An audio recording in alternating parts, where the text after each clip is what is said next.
Welcome back to our series on mindset and personal growth. I'm Michael, and as always, I'm joined by my insightful co-host, Sophia. Hello, everyone. It's great to have you with us again. Last episode, we explored the mindset and science of self-discipline and resilience. That was a profound discussion, Michael. We dug into how self-discipline and resilience form the bedrock of personal and professional success. Welcome back to our series on Adaptability. It set the stage by showing us that with the right mindset and habits, we can endure challenges and keep pushing forward through adversity. I think those concepts naturally lead us into today's topic.set and personal growth. I'm Michael, and as always, I'm joined by my insightful co-host, Sophia. Indeed, they do. In this episode, we're embracing the growth mindset and exploring adaptability in the age of AI and rapid technological change. It's a perfect follow-up because once you have self-discipline and resilience, you also need a mindset that welcomes growth and change. Right. We're calling this episode Embracing the Growth Mindset, Adaptability in the Age of AI and Tech. And that's exactly what we want to talk about, how having a growth mindset can help us adapt to the fast-paced, ubiquitous influence of technology, especially artificial intelligence, on our lives and careers. There's an advanced term already, ubiquitous. When we say technology is ubiquitous, we mean it's present everywhere, practically omnipresent in our daily lives. And you're so right, Michael. Technology is advancing at an exponential rate, which means changes are not just coming, they're accelerating. Exactly. So, how do we thrive in such an environment? It reminds me of the quote often attributed to Charles Darwin, "It is not the strongest or the most intelligent who will survive, but those who can best manage change." This gets to the heart of adaptability. That's an excellent quote. Adaptability is quickly becoming one of the most important skills, or as some call it, the adaptability quotient AQ. Just like IQ measures intelligence and EQ measures emotional intelligence, AQ measures how well one can adjust to new conditions. In a world where AI is transforming industries, our ability to adapt is constantly being tested. Absolutely. Many experts mention that in the future of work, those who can continuously learn and adapt will flourish, while those who stick rigidly to what they already know might struggle. It's a classic paradigm shift, a fundamental change in approach in how we view careers and skills. Let's break that down. By paradigm shift, we mean a significant change in the usual way of thinking about or doing something. And here the shift is from a mindset of I learned one set of skills for my career, and that's it, to I need to keep learning new skills throughout my career. Right. That's where the growth mindset comes in. Listeners might have heard of this concept. It was popularized by psychologist Carol Dweck. A growth mindset is the belief that our abilities and intelligence can be developed with effort and learning, whereas a fixed mindset is believing those qualities are innate and unchangeable. Carol Dweck's research showed that when people adopt a growth mindset, they embrace challenges, persist through obstacles, learn from criticism, and find lessons in others' success. In contrast, a fixed mindset can make us afraid of failure because we think it reflects a limit of our capabilities. Exactly.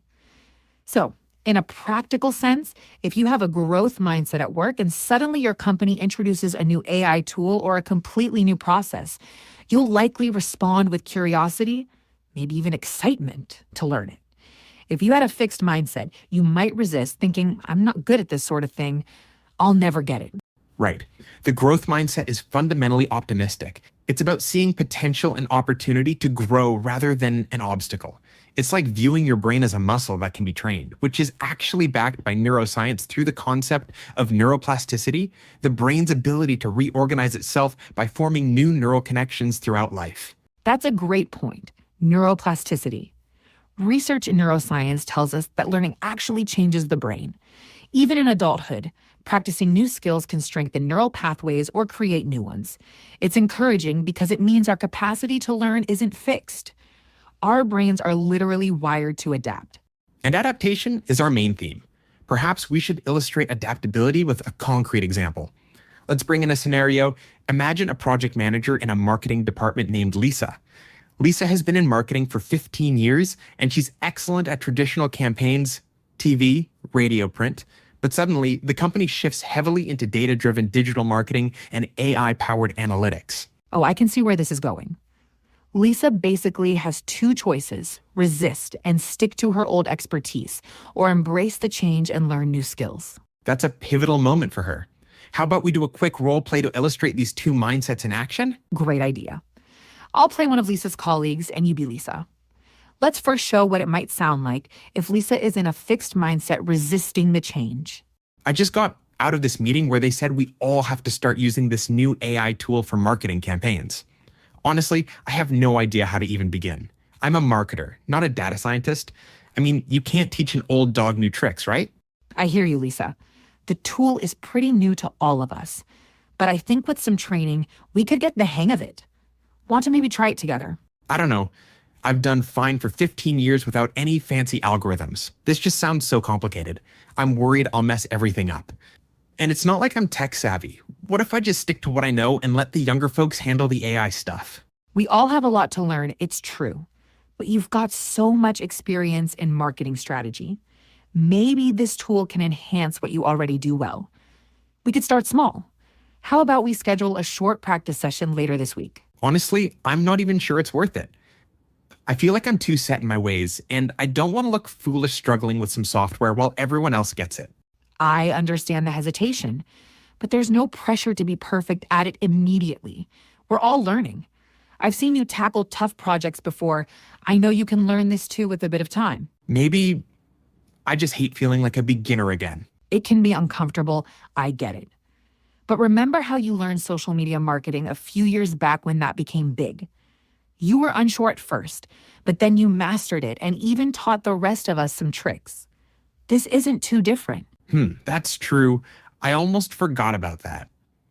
I suppose I could give it a shot. In that role play, we heard Lisa expressing a lot of reluctance, classic fixed mindset talk, like you can't teach an old dog new tricks.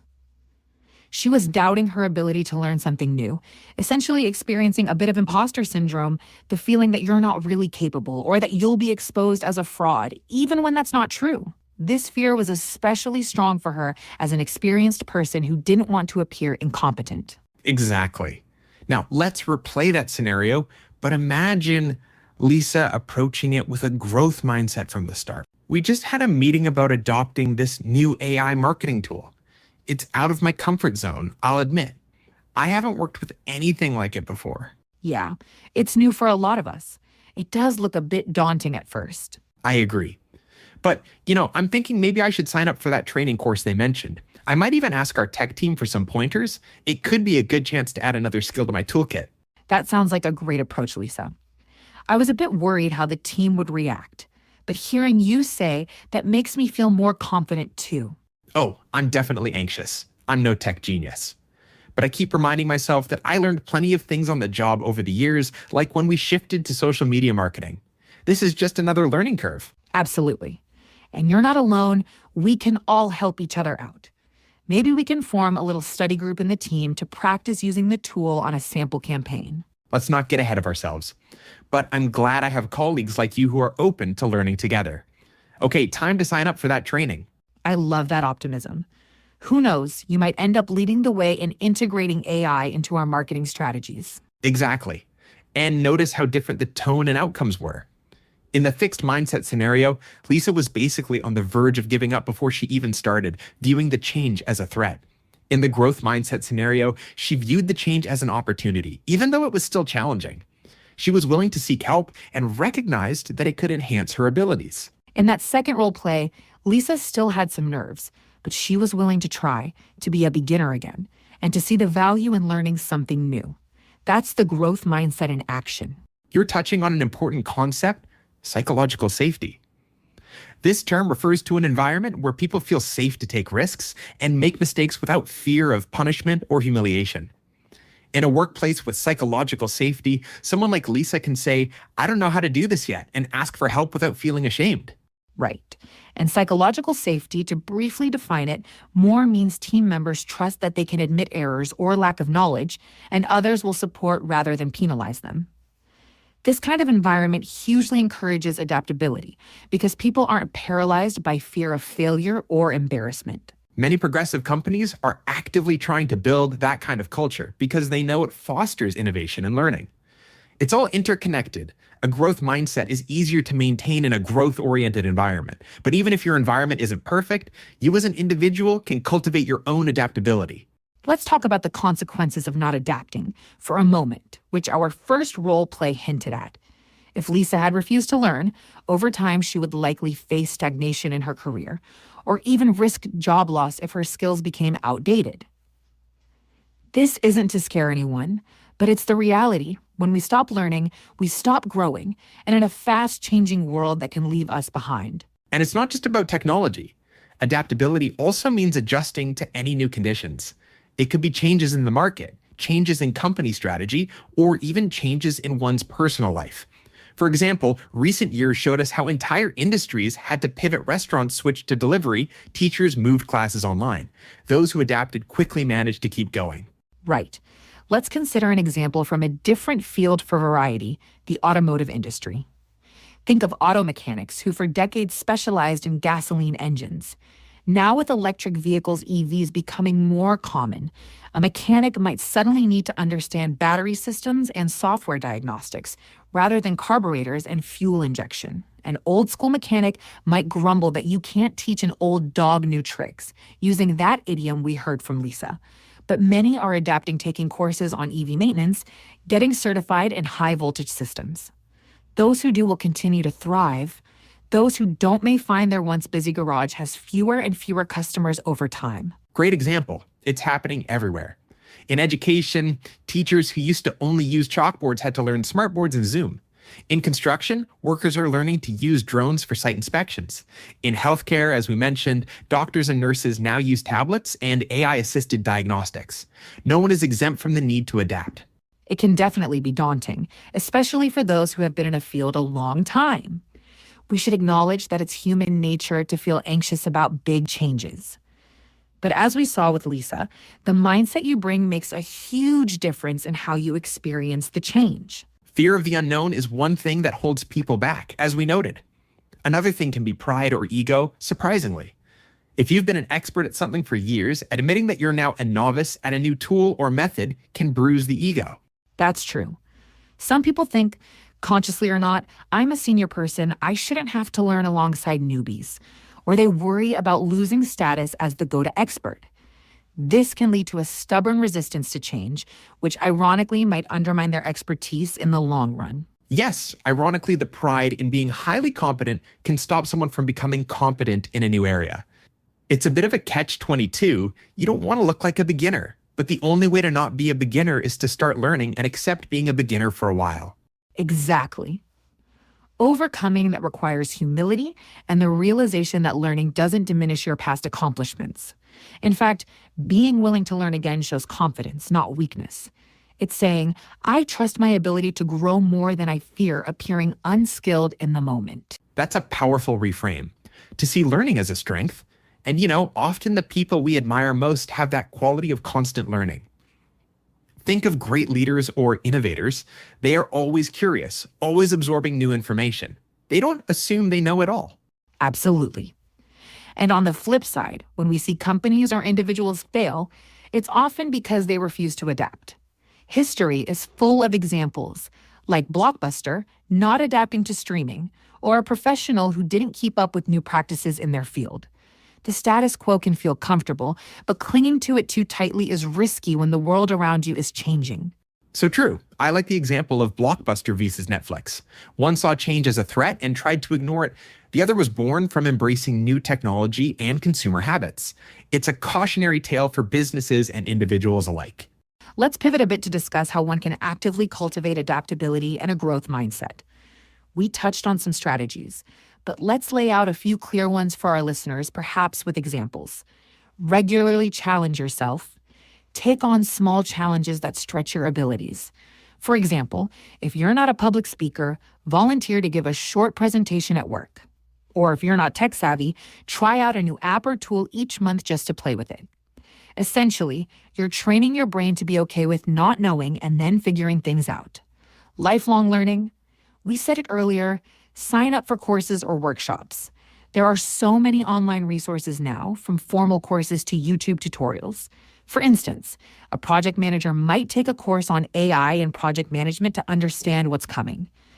A teacher might learn about a new educational psychology theory.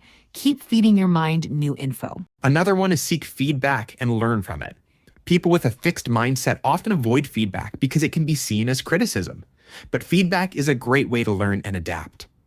If your supervisor or peers suggest a different approach, don't take it as an insult, consider it valuable information.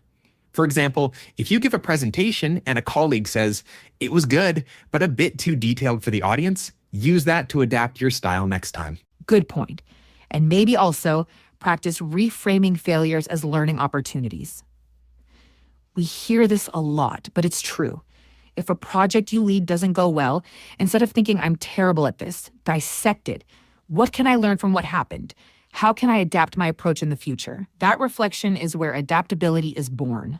Yes, one technique I personally use is journaling after big events or projects. I write down what went well and what I do differently next time. It helps me process experiences and extract lessons, which is so important for continuous improvement. That's a great habit. It fosters what's called metacognition, which is thinking about your own thinking and learning processes. It's like stepping back and observing how you respond to things, which can help you adjust those responses in the future. Metacognition? There's a nice advanced term. Essentially, it means being aware of how you learn or react, and that awareness is key to adapting. If you know, for example, that you initially panic when facing something new, you can prepare for that. You might say, "Okay, I'm starting a new role tomorrow. I know I'll feel out of depth at first, but that's normal, and I'll take it day by day." Another strategy that might sound odd is to deliberately put yourself in situations where you are out of your depth in a safe way. It's a bit like exposure therapy. If you're afraid of being seen as not knowledgeable, intentionally join a group or class where you are a beginner. It humbles you, yes, but it also normalizes that feeling so it's not so frightening next time it happens at work. That's a good idea. Maybe learn a completely new hobby, like take up an art class if you're an engineer who's never painted, or learn a musical instrument from scratch. It can be fun and remind you what it's like to learn with zero background. Then, when at work you have to learn a new software, you might approach it with the same playful learning attitude rather than dread. I want to add the importance of staying informed about trends in your industry. Adaptability is easier if you see changes coming rather than getting blindsided. For example, if you're in the energy sector, you should be reading about things like renewable energy advancements, smart grids, etc., so you can anticipate new skills you might need. Yes, awareness is a big part of adapting smoothly. It's like seeing the wave before it hits you. To go back to our surfing analogy, if you know it's coming, you can get your surfboard ready.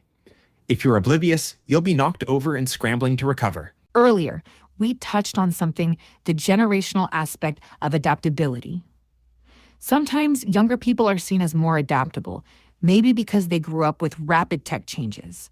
But older folks have had to adapt many times too, just to different things. It might be worth noting that adaptability is not exclusive to the young. Absolutely not. In fact, many older professionals have the advantage of having gone through multiple changes already. They have wisdom on how to handle change. I've seen cases of reverse mentoring where a younger employee might teach a senior executive about a new technology, while the senior person mentors the younger on leadership or industry knowledge. Both sides adapt and learn. It's a symbiotic relationship, mutually beneficial. That term symbiotic is another good one, meaning a cooperative relationship between two different people or groups.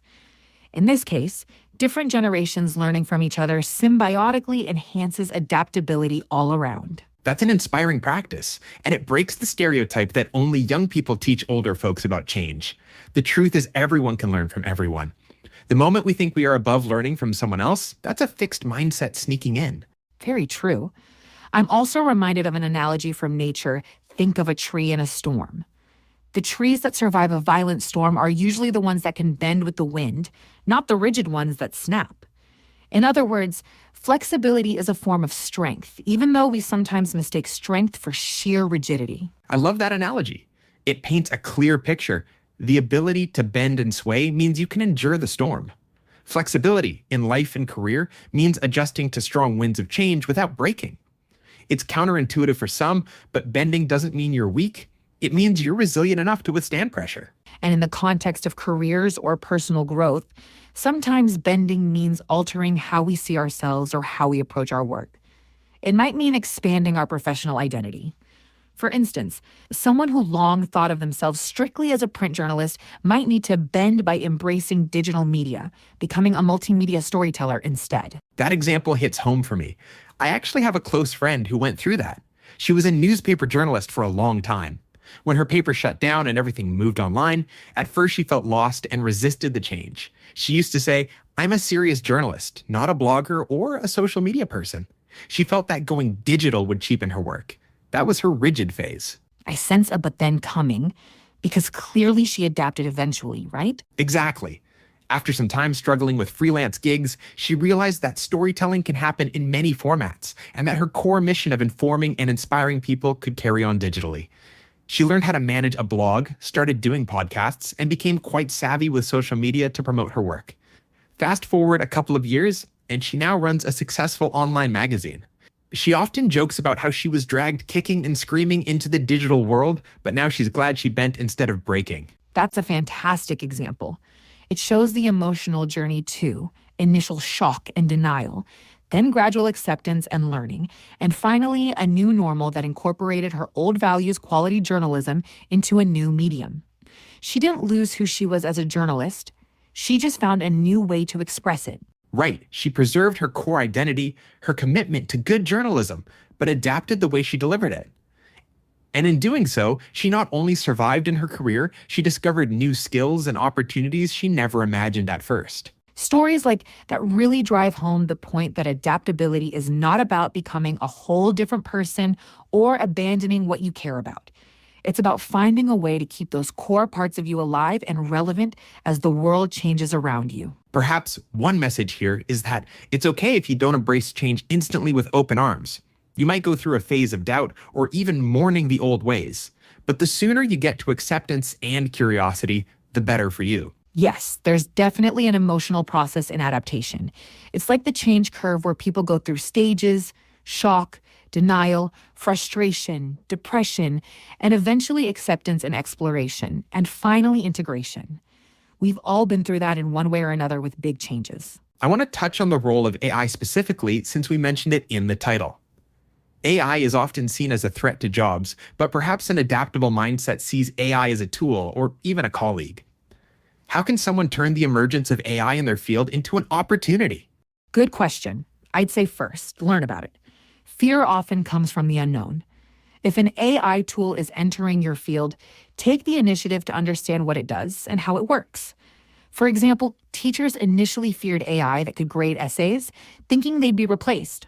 But teachers who learned to use those tools found they saved time on grading routine work and could focus more on lesson planning or one-on-one student support. In project management, there are AI tools that can predict project delays based on data. A project manager could ignore those, or they could incorporate them, maybe learning some new data analysis skills in the process, and end up delivering projects more efficiently. It's a mindset of collaboration with technology rather than competition. Think of AI as augmenting you, not replacing you. To use an analogy, when calculators became widespread, accountants who learned to use them became way more productive and could focus on higher level analysis, whereas an accountant insisting on using an abacus obviously couldn't keep up. That's a good one. And true. Now we have even more advanced calculators, but fundamentally the same idea: tools to extend our abilities. And we humans are tool users by nature. Each new tool through history, from the plow to the computer, required people to adapt and learn, but each tool also elevated what humans could achieve. Exactly. One might say adaptability is in our DNA. If our ancestors didn't adapt to new tools or environments, we wouldn't be here. So perhaps one way to mentally frame it is to see adaptation as something very natural and human, not as something being forced on us by the modern world. I like that perspective. It makes adapting feel like tapping into our innate strengths rather than meeting an imposed demand. Michael, what do you think about the idea of balancing adaptability with authenticity? Some people fear that if they keep adapting, they might lose who they are or their standards. Like, if I keep changing for my job, am I just bending to every whim of the market? Where do I draw the line? That's a fascinating question. Adaptability doesn't mean lacking a backbone or principles. It's not about abandoning your core values or passions every time something changes. It's about finding a way to make change work for you without losing yourself. In fact, true adaptability probably requires a strong sense of self to know what remains constant. Agreed. It's like what we said about values as the compass. You adapt methods and maybe even goals, but your values anchor you. For example, if someone values creativity, maybe they originally pursued graphic design.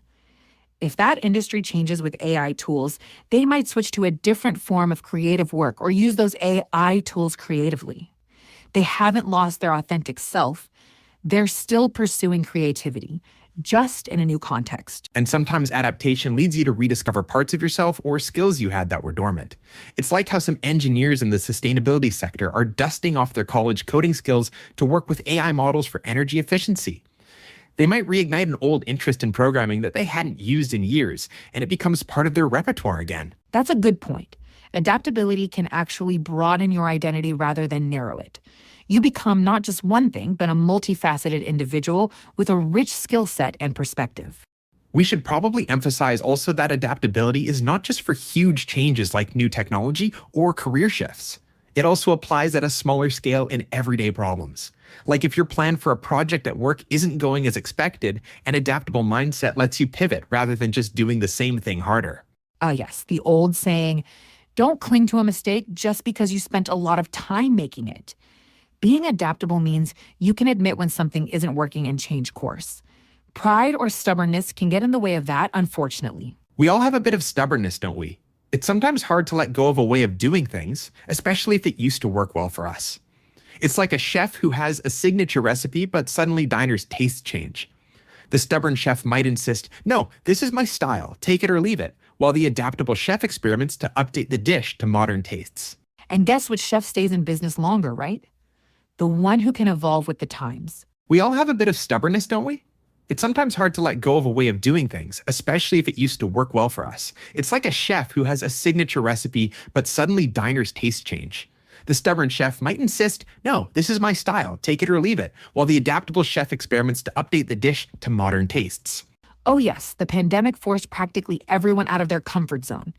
People who never touched Zoom had to figure out virtual meetings. Teachers had to learn online instruction. Many workers had to create home offices in a hurry. It was trial by fire in adaptability.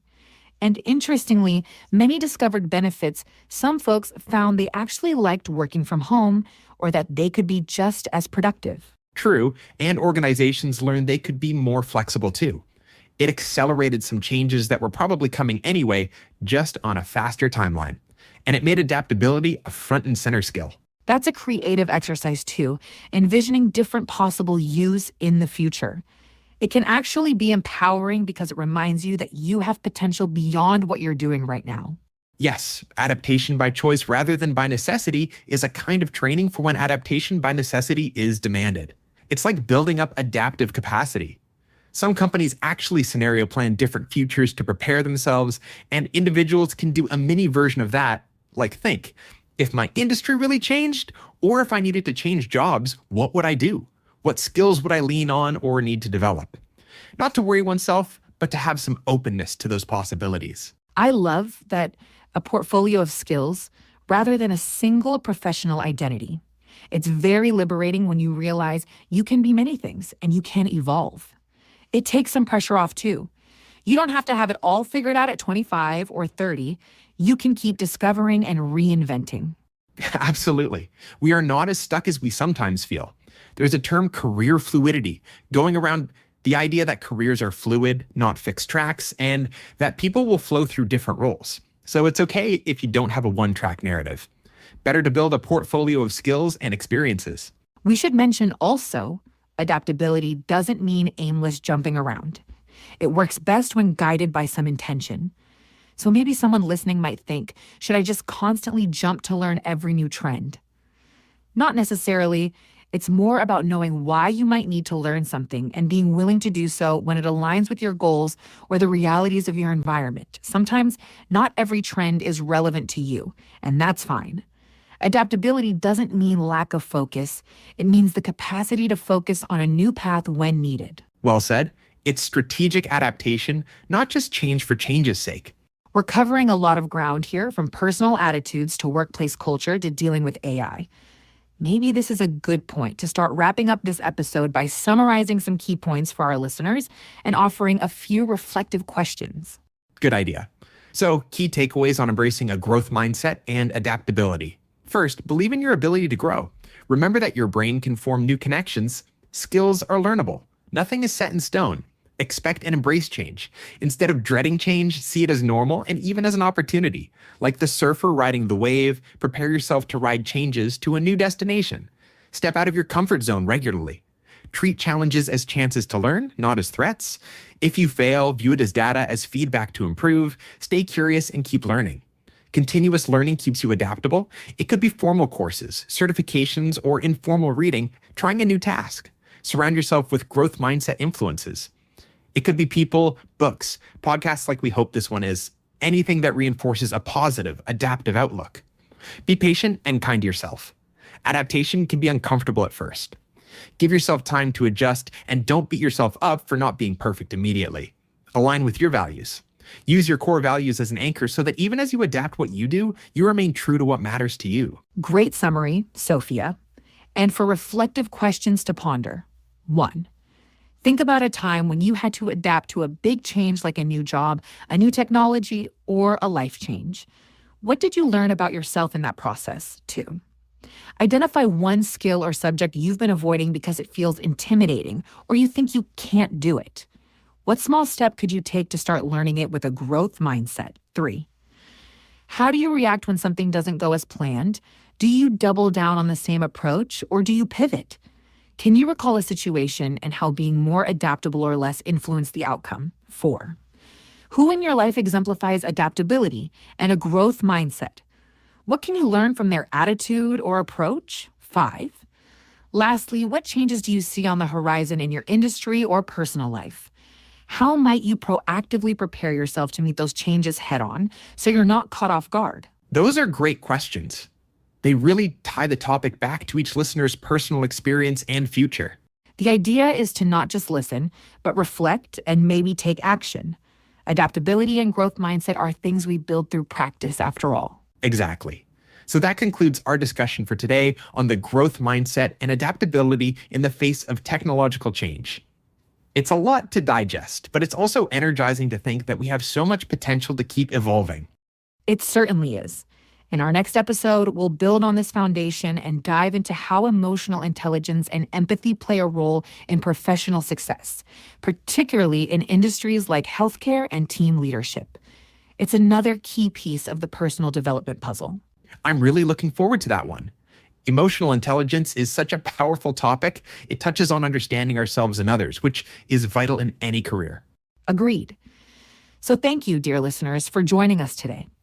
We hope you feel inspired to embrace change and see yourself as capable of continuous growth. Stay curious and keep learning. Until next time, this is Michael And Michael, signing off. We'll catch you in the next episode.